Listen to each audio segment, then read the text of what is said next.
Oser. Oser. Ça vous dit quelque chose, oser? En fait, dans tous les travaux de recherche que je fais régulièrement, puis dans les interventions et dans les coachings ou les accompagnements, eh bien, je m'aperçois que oser, que ce soit pour une histoire d'amour ou pour créer son entreprise, pour se mettre à son compte, c'est quand même assez similaire. Et il y a un texte que j'adore et que je vais vous lire. C'est un texte d'Alfred de Musset. Je trouve qu'il supporte très très bien le mot « oser ». J'ai souffert, souvent. Je me suis trompé, quelquefois. Mais j'ai aimé. J'ai aimé. C'est moi qui ai vécu, et non pas un être factice créé par mon orgueil et mon ennui. Et ce texte, je l'ai un petit peu enrichi à ma sauce ou transformé à ma sauce, et je vous le présente ainsi.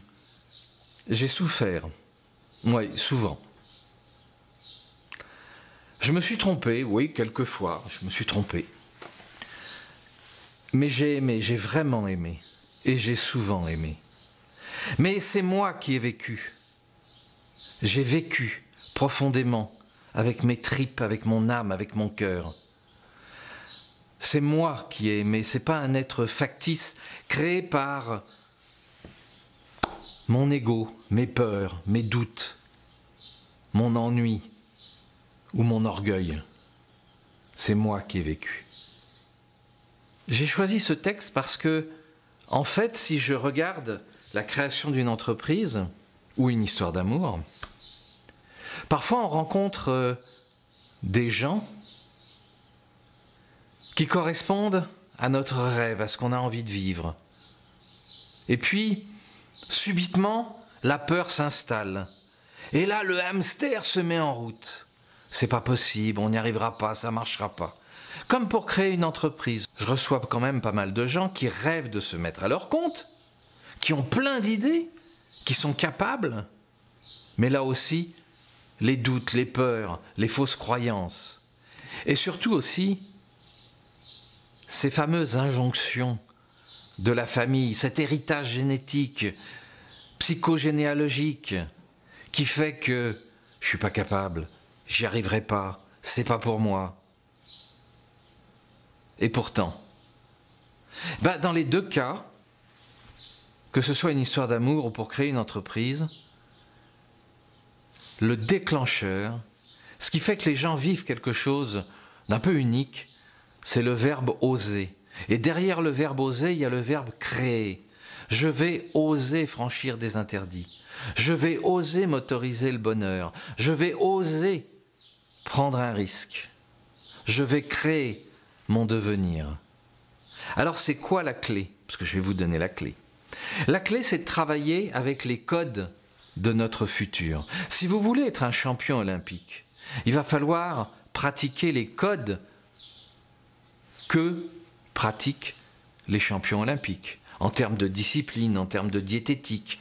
Vous allez donc pratiquer ces codes, et c'est en pratiquant ces codes du futur que vous allez vous entraîner à vous adapter à ce futur que vous souhaitez.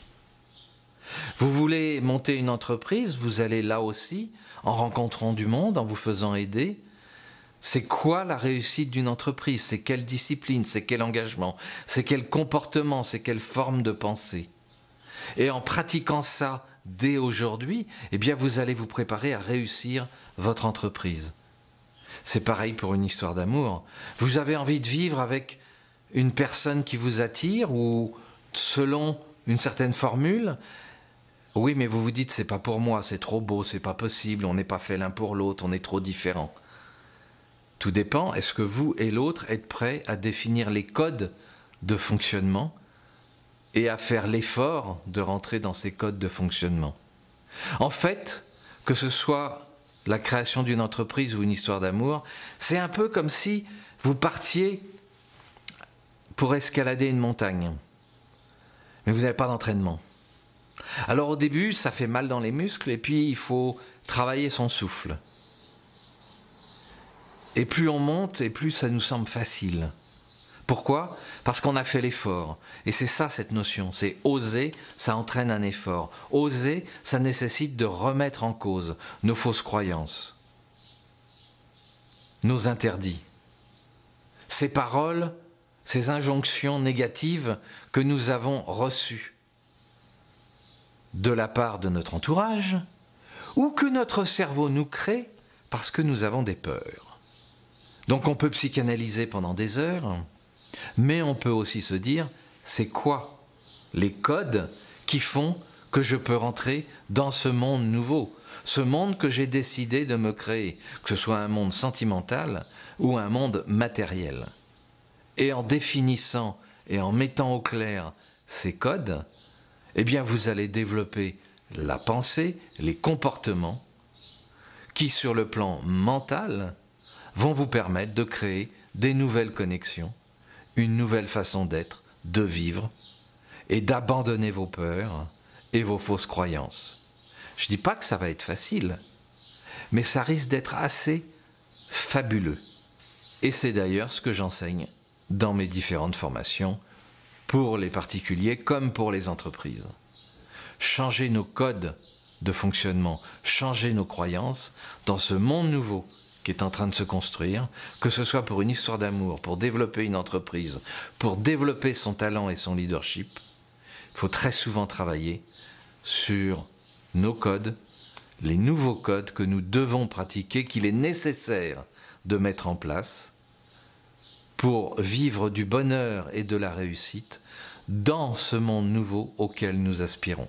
Alors, osez franchir cette étape, osez structurer, créer, définir vos codes et les pratiquer. Vous allez voir, le résultat est assez exceptionnel.